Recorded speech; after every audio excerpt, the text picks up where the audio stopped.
వీక్షకులందరికీ నమస్కారం.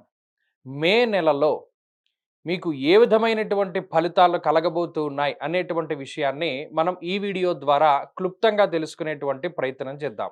కన్యా రాశి వారికి మే మాసంలో ఉండేటువంటి గ్రహస్థితిని గనక గమనిస్తే ప్రత్యేకించి సప్తమ స్థానంలో ఉండేటువంటి కుజుడు అష్టమానికి వెళుతూ ఉన్నారు. మే నెల 12వ తారీఖున. అష్టమంలోనే సంచరిస్తూ ఉన్నటువంటి రవి ఆయన 9వ స్థానానికి వెళుతూ ఉన్నారు 15వ తారీఖు దాటాక. దశమంలో గురుని యొక్క సంచారం ఉన్నది. నవమ స్థానమందు శుక్రబుధులు ఉన్నారు. సప్తమంలో శని ఉన్నారు. అంటే ఈ మే నెలలో దాదాపుగా ఉన్నటువంటి అన్ని గ్రహాలు కూడా కన్యా రాశి వారికి ప్రతికూలమైనటువంటి స్థితిలోనే ఉన్నాయి. మరి అన్నీ వ్యతిరేకంగా ఉంటే యోగించే వాళ్ళు ఎవరు? రాహు ఒక్కరు యోగిస్తున్నారు.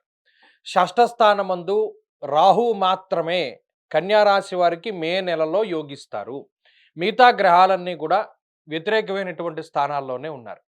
ప్రత్యేకించి సప్తమంలో శని దగ్గర నుండి మొదలుపెట్టుకుంటే అష్టమంలో ఉండేటువంటి కుజుడు, అష్టమంలో ఉండేటువంటి రవి, నవమ స్థానంలో వెళ్ళేటువంటి రవి, దశమంలో ఉండేటువంటి గురుడు, వీరందరూ దేని మీద ఎక్కువ ప్రెషర్ ఇస్తారు అంటే, ఒకటి ఆరోగ్యము, 2 మానసిక ప్రశాంతత, 3 ఆర్థిక పరిస్థితులు, 4 ఉద్యోగము.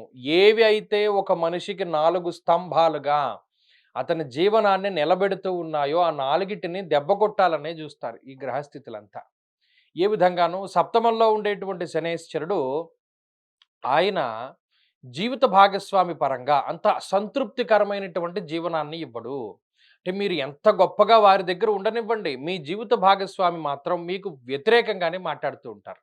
ఏవో చిన్న చిన్న ఈగో ప్రాబ్లమ్స్. మీరు తప్పు చేయకపోయినా, మీ తరఫు వాళ్ళు ఎవరో తప్పు చేశారనో, లేదా మీ స్నేహితులనో, మీ బంధువులనో, లేదా ఇలా ఏదో ఒక రకంగా జీవిత భాగస్వామితోటి నిరంతరం తగువ అవుతూనే ఉంటుంది. వారిని మీరు సాటిస్ఫై చేయలేకపోతారు. అంటే మనం ఇంత ఖర్చు పెడుతున్నాం గదా! సరే ఈ నెలలో మనం ఇది కొనుక్కున్నాం కదా!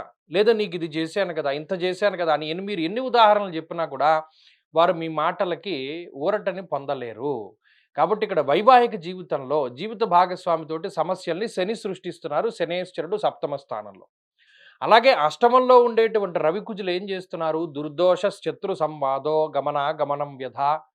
అలాగే ప్రవాసం కార్యహాని స్యాత్ కాసరోగం ప్రపీడనం. ఇక్కడ 2 గ్రహాలు అష్టమంలో ఉండడం, 2 కూడా అవి అగ్నితత్వానికి సంబంధించినటువంటి గ్రహాలు అయి ఉండడం వల్ల విస్ఫోటనమే. అంటే ఇంక ఏమి మాట్లాడినా తగు వస్తూనే ఉంటుంది. దుర్దోష శత్రు సంవాదం. అంటే ఎవడితో మాట్లాడినా వాడు శత్రువు అయిపోతూనే ఉంటాడు.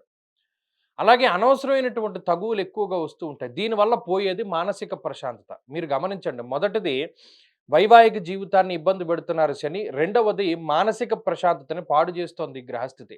ఖాళీగా కూర్చున్న ఎవడో ఒకడు మీ దగ్గరకొచ్చి తగువు పెట్టుకుంటూ ఉంటే మీరేం చేయగలుగుతారు? అక్కడ ఈ గ్రహస్థితి ఆ విధంగా ప్రేరేపిస్తుంది. అంటే మీరు అంటే మీ గ్రహస్థితి దేన్ని ఆకర్షిస్తోంది? తగువులని, సెటిల్మెంట్‌లని, బాధని, యుద్ధాన్ని వీటిని ప్రేరేపిస్తూ ఉన్నది. అలాగే ఇతరులు మీరు గమనించండి. మీరు కూడా ఎలా వెళతారు అంటే మాదిరిగానే వెళుతూ ఉంటారు. ఎక్కడ సామరస్య ధోరణి ఉండదు. పోన్లే జరిగిందేదో జరిగింది. దీన్ని సామరస్యంగా మనం పరిష్కరించుకుందాం అన్న మనస్తత్వం ఉండదు. తగువులాగానే వెళుతూ ఉంటారు. ఎందుకిలా మాట్లాడాలి? నేనింత చేసినా ఎందుకిలా మాట్లాడాలి? అనేటువంటివి ఎక్కువ వినబడుతూ ఉంటాయి. అంటే దీనివల్ల పోయేదేంటి? మానసిక ప్రశాంతత. అది రెండవది. మూడవది విచారే నవమే రవౌ అన్నారు. ఇక్కడ 9వ స్థానంలో ఉండేటువంటి రవి, బుధ, శుక్రులు ఏం చేస్తున్నారు అంటే విచారాన్ని కలగజేస్తున్నారు. ఎందుకు? ఆర్థిక పరమైనటువంటి నష్టాన్ని కలగజేస్తున్నారు. ఇక్కడ నష్టము అనేటువంటిది ఆ మాట మనం వాడకూడదు. నిజానికి బాధ్యతాయుతమైనటువంటి డబ్బు ఖర్చు. కొన్ని కొన్ని సందర్భాల్లో మీరు శుభమూలకంగానే ధనాన్ని ఖర్చు పెట్టవలసి వస్తుంది. లేదా మీ బంధువుల నిమిత్తము, మీ సంతానం నిమిత్తము, మీ కుటుంబ సభ్యుల నిమిత్తము ధనాన్ని ఖర్చు చేయవలసి వస్తుంది. అందులో బాధ్యత కూడా ఉంటుంది. కానీ డబ్బు ఖర్చు అనేటువంటిది ప్రధానంగా మనకి అల్టిమేట్‌గా ఖర్చే గదండీ! అది మీరు మంచికి ఖర్చు పెట్టుకున్నా, చెడుకి ఖర్చు పెట్టుకున్నా ఖర్చన్నది ఉన్నది అన్నది మనం చెప్పాలి. ఇది మూడో విషయం. అంటే ఈ మిగతా 3 గ్రహాల వల్ల ఏం కనబడుతోంది? డబ్బు ఖర్చు కనబడుతోంది. ఇక ఆరోగ్యానికి సంబంధించినటువంటి విషయాల్ని కుజుడు అష్టమంలో పాడు చేస్తున్నారు. కాసరోగం ప్రపీడనం అన్నారు. అంటే అతిగా వెళ్ళడం వల్ల ఏదైనా స్పీడ్‌గా వెళ్ళడం వల్ల ఏదైనా దెబ్బలు తగులుతూ ఉండడం. లేదో అగ్రెసివ్ నేచర్ వల్ల ఆ ఇంటెంట్ వల్ల మీకు ఇబ్బందిని కలగజేస్తూ ఉండడం. ఇలా తన కోపమే తన శత్రువు అన్నట్టు మీ కోపం, మీ స్వయంకృతాపరాధాలు మిమ్మల్ని ఎక్కువ ఇబ్బంది పెడుతూ ఉండడం. మీ ఫుడ్ హ్యాబిట్స్ మిమ్మల్ని ఎక్కువ ఇబ్బంది పెడుతూ ఉండడం. లేదా మీకుండేటువంటి వ్యసనాల ద్వారా మీరు ఇబ్బందులు పడుతూ ఉండడం. అంటే మీరు గమనించండి 4 రకాలైనటువంటి విషయాలపైన ఈ గ్రహస్థితి దాడి చేస్తూ ఉన్నది. ఆరోగ్యము, ఆర్థిక పరిస్థితులు, మానసిక ప్రశాంతత, జీవిత భాగస్వామికి సంబంధించి. మరి బావున్నదేంటంటే 4 బాలేదు గదా! అని మీరు అనుకుంటారు. ఇక్కడ ఉద్యోగ వ్యాపారాలు బావుంటాయి. అంటే మీకొచ్చే ఇన్‌కమ్ సోర్సెస్ పాడైపోవు. ఎందుకంటే రాహు 6వ స్థానంలో ఉన్నప్పుడు ఆదాయ మార్గాల మీద ఆయన దెబ్బ కొట్టనివ్వడు. ఏదో ఒక చోట మీకు డబ్బు పుడుతూనే ఉంటుంది. ఎందుకు? ఆయన 6వ స్థానంలో ఉన్నప్పుడు గౌర్భూమి శత్రునాలాభం షష్ఠస్థానగతే ఫణి అన్నారు. ఎంత వరస్ట్ సిట్యుయేషన్‌లో ఉన్నా మీకు డబ్బొస్తూ ఉంటుంది. మీ ఉద్యోగం నిలబడుతుంది. మీకు సంబంధించినటువంటి ఖర్చుకు తగ్గ ఆదాయం మీకు కనబడుతూ ఉంటుంది. దాన్ని మాత్రం రాహు ఇస్తూ ఉంటారు. అక్కడ రాహు ఉండడం చాలా గొప్ప విషయం. అలాగే ఇందాక చెప్పుకున్న అనేక రకాలైనటువంటి అంశాల నుండి కూడా రాహువు కాపాడుతారు. ఉదాహరణకి శత్రువుల బారి నుండి రాహువు కాపాడుతాడు. ఒకవేళ అనారోగ్య సమస్యలొస్తే రాహువు కాపాడుతారు.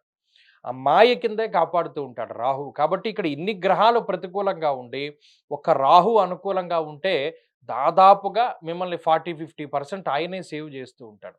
కాబట్టి ఈ మాసంలో వీటిని దృష్టిలో పెట్టుకోండి. ఈ గ్రహస్థితి ఇలాగే ఉందని భావిస్తూ ముందుకు వెళుతూ ఉండండి. మంచి ఫలితాలొస్తాయి. ప్రత్యేకించి మీరు చేయవలసిందల్లా ఈ మాసం మొత్తం మీద కూడా దక్షిణామూర్తి యొక్క ఆరాధన. ఇది క్రమం తప్పకుండా ప్రతిరోజు దక్షిణామూర్తి స్తోత్రాన్ని చదువుతూ ఉండడం ద్వారా ఈ మాసంలో మంచి ఫలితాలను మీరు పొందగలుగుతారు. స్వస్తి.